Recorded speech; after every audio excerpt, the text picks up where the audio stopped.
to the university to have a focus group and to have a reflecting team involving not just scholars, but feminists and local NGO people who would try to understand the experience of this woman activist.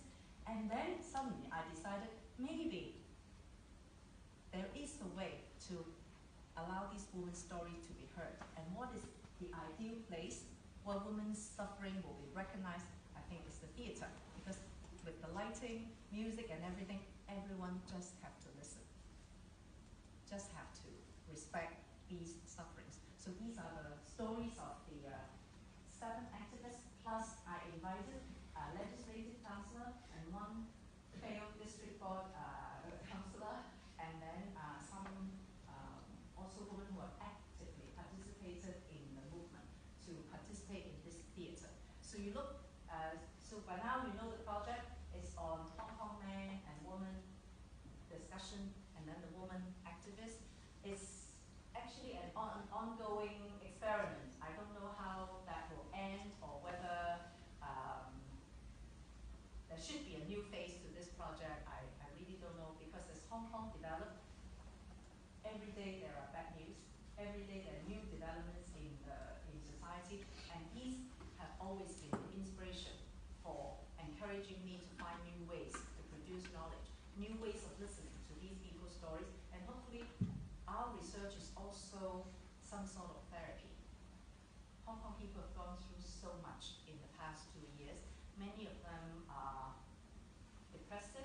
Sometimes we call this pros umbrella movement depression, and sometimes we want to do sort of deep plowing, intensive cultivation to develop a sustainable civil society. But that has not been easy, because we are all divided. Our friendship have changed, our family relationship have changed, our marriage relationship are also being affected. So how are Hong Kong people going to survive?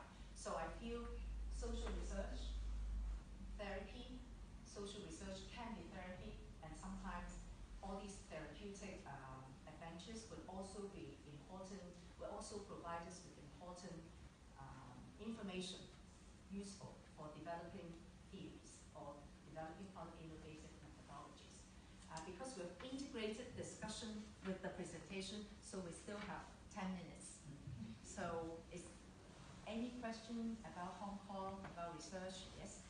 I want to know more about the situation of NGOs in Hong Kong right now, because my understanding is that the civil society is struggling a little bit in the current context. And I tend to compare this a lot with what happened in Egypt post the uprising. It's quite a big question. The feminist group, I invited some feminist group to participate in this theatre project, and then actually the feminists feel so stuck, because what should we do now? Some of the feminists don't want to be political all the way, so let's go back to our old agenda. But then also it's difficult to sustain, it's a lot of struggle. So recently I had a crazy thoughts. We have feminists, old and young, one group, and then we have invited the LGBTQ groups together. We sit together and have, focus group discussions to talk about the future of NGOs and future of civil society. And then we decided that we will do something crazy, and we will be organizing different queer groups, because every day there, for example, reinterpretation of the basic law, which is a big issue and very depressive issue. So all the time we need people to have signature campaigns. Tomorrow we have to have a protest. Now tonight we have to write a statement, and then involving 100 organizations saying that we disagree with this or that. And so we decided that we'll create all the weird groups, queer groups, with all the weird names, celebrating gender and sexual diversity, but at the same time participating in this political protest. So the group that I will go to organize is called, it's very difficult, it's called Little Three Parents Group Association. Little Three, people who are the other woman. Little Three Parents Association is Little Three, some people like me or other people who are involved in relationship with marry men, for example, Little 3, and the parents association, or Little 3s who are parents themselves, or Little 3s who have kids who are primary 3. So it was just something like this. The details are to be announced. It's just a crazy thought. So what I'm saying is, a short way to answer your difficult question is, we are all very stuck, and so we have to find a way, new ways of crossing over, new ways of collaboration, and new ways of engaging people, so that we will have some new energy and resources for facing such an impossible situation. For facing an authoritarian regime, we have done everything. We've slept on the street, we have fought against the police, some people were in jail, we have done everything. And then still, looks like we are where we are, and we can't do much. So the NGOs and the feminist groups and the LGBTQ groups, we just have to joke about how we can do things slightly differently than before. Hopefully we will just have some new resources for developing civil society. Yes. Okay, it's not directly related to the point that we've been talking about this, but I do want to take this opportunity to talk about something. I'm a Hong Konger and I'm one of the participants of the revolution. But I call for the nation building of Hong Kong. You? I call for the nation building of Hong Kong, aka Hong Kong independence. Okay. Okay, so here's That's totally stupid. okay. Oh, yeah, please go ahead. Okay, so this is what I'm going to talk about today. I have to apologize for that I don't think you have the qualification to talk about it. Because what you did during the revolution was pointing your finger against the back of the frontline protesters, especially your political organization called Hong Kong Shield. That they were claiming that those who refuse to reveal their own identity during the protest, those who cover up the face, are, in direct translations, ghosts, i.e. spies, from the Communist Party. And that is absolutely nonsense, I would say. So, would you explain that? And also another thing that I would say is, one of the articles that you've written for, in direct translations, I,何式凝英, have set on the ground. If you were that, if you do support the protest, do you actually, if you're that against the use of violence, do you actually think that the road can be occupied just by saying karaoke, or, I don't know, making origamis, doing homework on the road? Like, yeah, could you just explain that? Thanks very much. It has always been controversial. What are the best strategies to produce changes?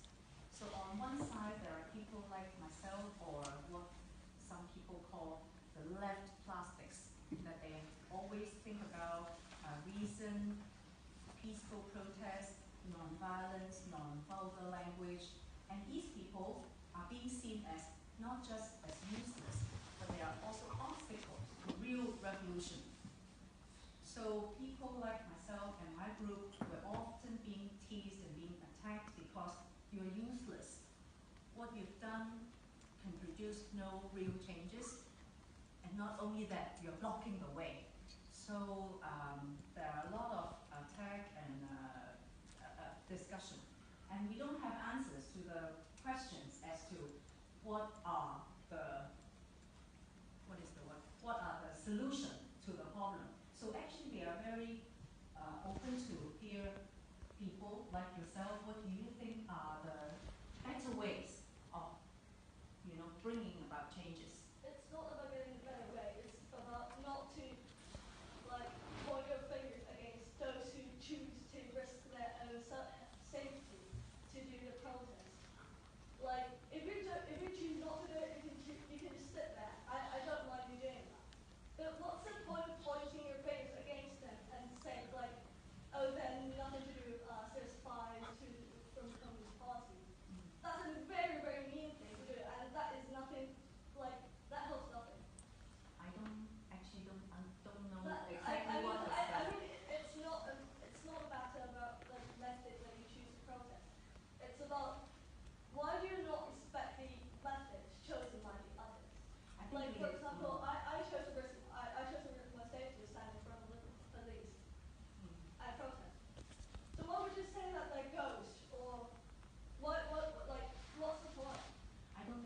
accept this or under what circumstances, I don't have the, definitely this is not me.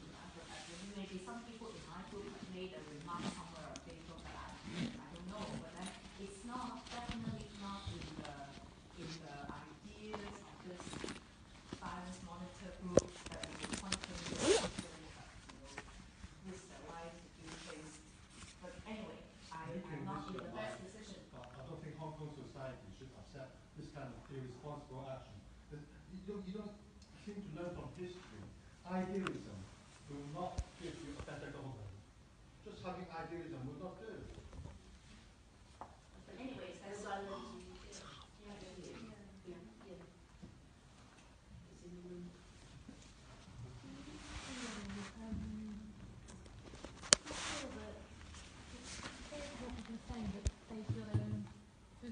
They felt their own internal transformation. Do you think that in some way that's a risk of mass participation in this kind of protest, that it will somehow absorb their politics, so that they'll take it on as something personal, and that may take the fire out of their political will to carry on? Is the question that it raised for me. Yeah, that could well be one consequences, and that's why we think sometimes these social movement theories have not addressed these questions, and we have to document and identify the consequences, whether it's on yourself, your family, or on people who look at issues slightly differently from yourself. So how do we deal with this? I think this is the real problem. Yeah, I wanted to ask about whether this sort of questioning of family hierarchical relations extends also to the non-Hong Kong people, Filipino women who are in many Hong Kong families. So what's their situation? Do you see signs of questioning of those relationships as well? Actually, their visible presence during the movement is most interesting. It was, apparently, it was almost like the first time they were kind of integrated in the community, because there are a lot of South Asian youth who actually participated very well during that time.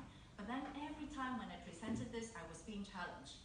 So what about ethnic minorities? Where are they? And even when we organized the theater, we thought about, is there one way we can include the voice of the ethnic minorities in our group? But then, since I haven't done work in that area, and that has always been a missing link in my work, that I care a lot about people with gender diversity. I have contacts with transgender people, people with sexual minorities, but I don't take notice of the ethnic minorities, which is one big gap, especially in analysis of Hong Kong community. And I thank you for reminding me again. Can I just ask one thing that comes on from that?